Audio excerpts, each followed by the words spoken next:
The first Dream Theater album is called When Dream and Day Unite. There's one riff that we wrote very early on. It's called Yitze Jam, which is Majesty backwards. We used to be called Majesty originally, thus the Majesty guitar. It all ties in. But I remember the Yitze Jam riff, it was like...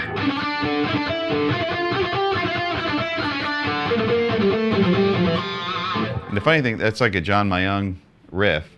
And the way that we would write is we'd tie things together, and then the next guy would have a riff, and it would kind of turn into a song. So I remember adding in and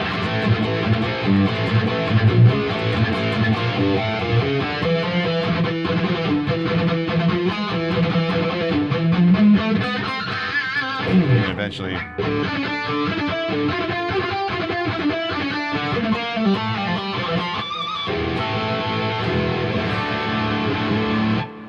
So is there a quintessential John Petrucci riff? Well, we have a lot of albums and I wrote a lot of riffs, but there's one that kind of stylistically sums up how I like to riff on the guitar. It's kind of a combination of the influence of Metallica and the sort of chunky chugging down on the low E and playing some harmony with two-note chords. So in Pull Me Under, there's a good example of that, right?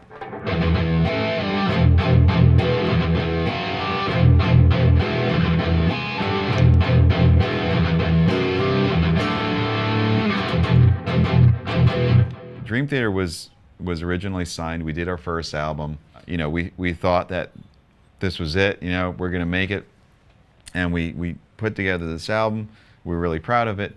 When Dream and Day Unite, and then it came out. People seemed to like it, but that was the end of that. You know, we never toured for it. Never really got off its feet. And in fact, at that point, we decided to change singers, and we went on this whole period where we were looking for singers. Eventually, we found James Labrie, who's been our singer ever since, and during that time we were writing Images and Words. So when we actually got to the point where we got signed again now to a different record label and we were going to go into the studio again, it felt like, wow, this can actually, it almost felt like a second chance, because after the first one didn't do too much, there was a little bit of trepidation, like, wow, this is kind of difficult. This might not happen. Then we got signed, and I remember the real sort of pinnacle of that feeling like that this is going to be what I'm going to be doing for the rest of my life is when I started to hear the song Pull Me Under on the radio. I never would have imagined that in a million years. You know, we were playing progressive metal music. Most of our songs are 8 minutes plus. That song is like 8 minutes and something. We didn't write it to be any kind of hit. We had no idea. And all of a sudden people were requesting it. And every time I turned on the radio, it was on. It was an amazing feeling, especially in the climate of music at that time in the early 90s. You know, when Nirvana and Pearl Jam and all that stuff was real big. Ours kind of stuck out like something very different. And yeah, that was a pretty amazing feeling. I started playing Music Man guitars 15 years ago now. You know, I have said many times that it is definitely one of the best decisions that I've made in my professional and personal life. I'm really lucky to have this incredible line of instruments with them. And the one I'm playing right now, the Majesty, is really beyond any other guitar that I've ever played or could have imagined. This guitar also carries on something that we started with the 13, where it has a preamp. It has an active system in it. So that allows me to have this buffered out, so you don't have to worry about cable length or anything like that, or loss of signal. It also enabled us to have the ability to put a volume boost on the volume control. So if you tap it, and when you see it come out, that means you have up to 20 dB of boost, and that's something you can control on the back.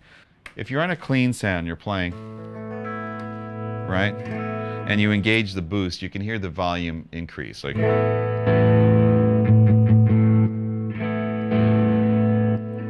I generally wouldn't use it that way. I mean, some people might be playing clean, then they actually want the volume to jump, which is one way you can use it. What I would do is I would use it sort of in place of a boost pedal or an overdrive pedal or something like that, because basically what it's going to do is it's going to give you increased amount of input into the front of the amp, which is going to in turn give you more sustain and more gain. So if I was playing along and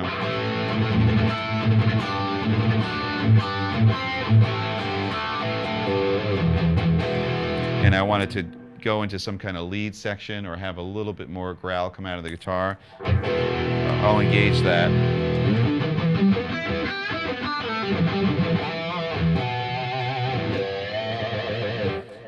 And the cool thing is, which was really important for me, you don't hear the tone change.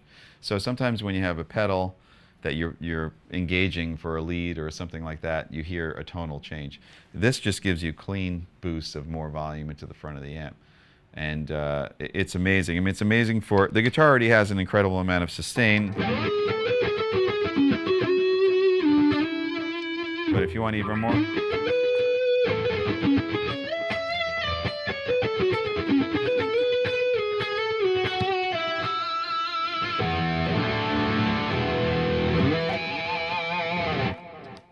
it's great for that. And you don't hear, again, you don't hear the tone change. You just have this sort of feeling of more sustain and more gain. It's the first one of my models to have the Game Changer technology in it. So basically with the Game Changer, there's an infinite amount of pickup combinations that could be created. The guitar comes pre-programmed with what I would normally use, which is when you're in the down position here on the toggle, you have the bridge pickup on. In the middle is both pickups, which you can actually tap by pressing the tone control, and that'll give you more of sort of a crystally kind of scooped clean sound, right?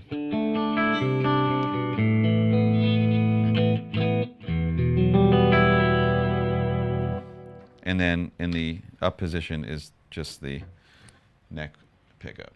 All right. So I use that primarily for doing sort of melodic lead playing.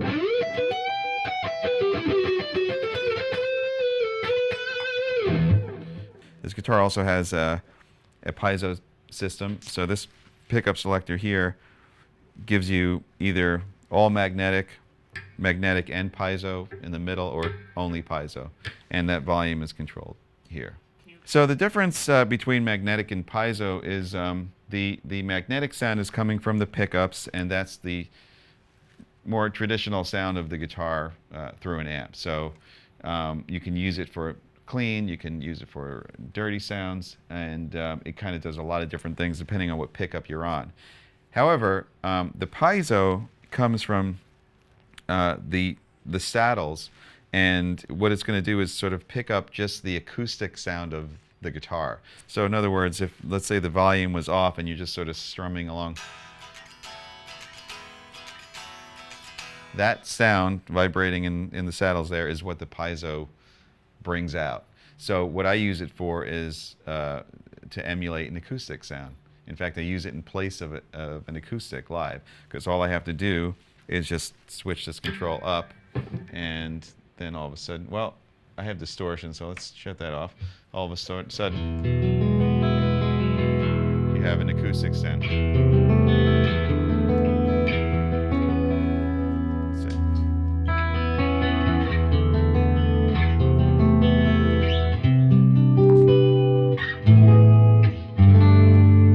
What I like to do is combine it too. I'll put the toggle switch here in the middle, so it's magnetic and piezo, and put this switch in the middle here, so it's both pickups. Maybe do the tap, so you get the kind of split sound, and then you have this beautiful.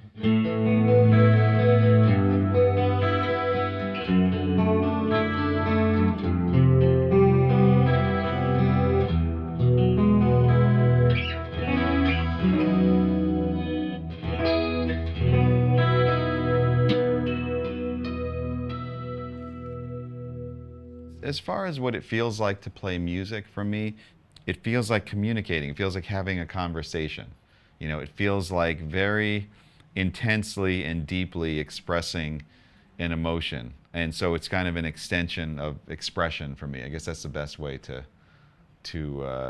describe it. When you're playing with the band and things are really, you know, really going strong, it feels a lot like I don't know, driving a fast car or something. There's like an element of excitement and just, you know, it's a very powerful feeling to play music, especially in Dream Theater, because of the style of music that we're able to play and love to play. We can kind of span many different emotional landscapes, I guess, and it's incredible.